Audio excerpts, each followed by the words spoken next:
Guys, I'm sure you're aware of the catastrophe that's going on in Lebanon. I am raising money with a reliable charity, One Ummah, that will help get your donations to those people that require it the most. I will leave a link in the description. Assalamu alaikum guys, and welcome to another episode of Smile to Jannah. I knew it, but I just couldn't pin it down. So I'm sure you've heard of the Mike Tyson versus Jake Paul fight. The fight in which you had the living legend Mike Tyson face Jake Paul, and we ended up being the losers. 60 million people worldwide watched this bout, where you had Mike Tyson, 60, fighting Jake Paul, half of his age. Let's have a look at the tweet of Mike Tyson, which encapsulates the whole situation.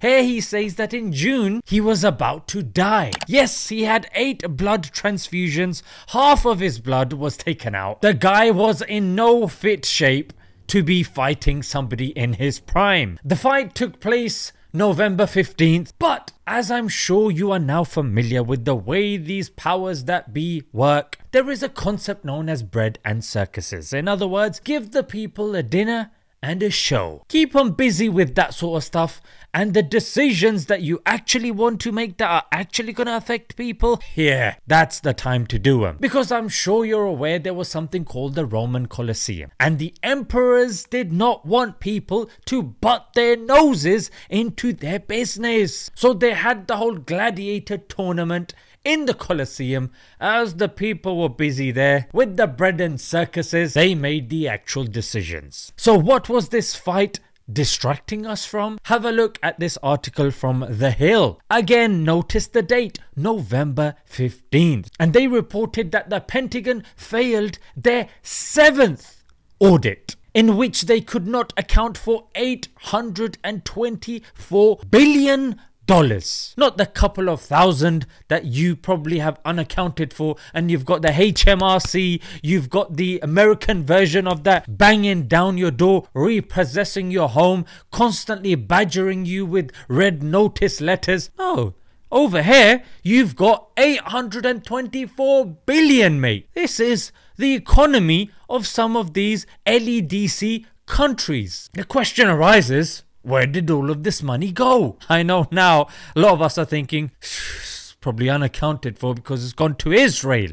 Yeah, they've probably given a large chunk of it there. Well, it's not just Israel. As we know with the Iran-Contra scandal, on the one hand, publicly America was against Iran, whilst on the other hand they were having deals with Iran behind closed doors. You probably even know about Operation Paperclip, which after World War II, on the public stage, the NAZIs were being publicly berated. However, there was a large chunk of them that was flown back to America because of their know-how. Yeah, especially when it came to the space race. These guys were really good, and America had no qualms about using these ex-NAZIs to help them get to the moon. Alright. So like that guy Pompeo was saying about the CIA. I was the CIA director. We lied, we cheated, we stole.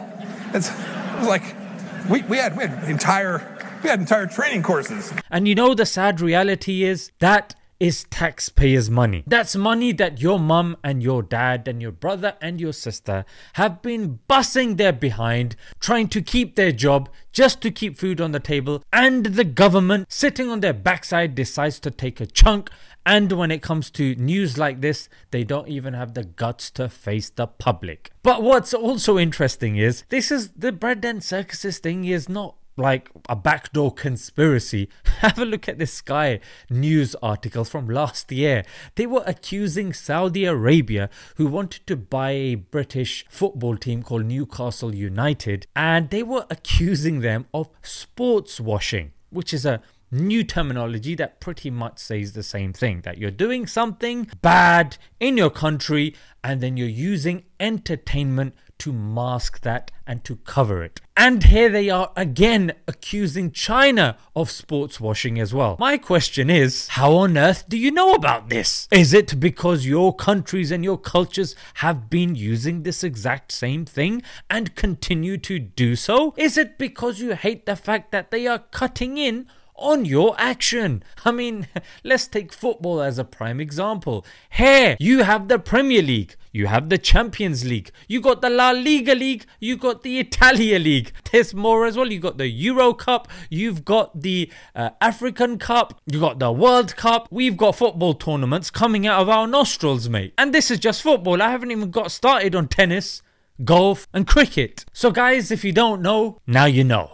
Yeah, whenever big events like this happen, be very cautious about what they are trying to hide. And I want to conclude with a very interesting principle. Yeah, you've got two writers, George Orwell, who's written the book 1984, and that's where the term Orwellian comes from. People say that in the future, the dystopian future, governments will using coercion control the public, and it will become very authoritarian. That's one school of thought.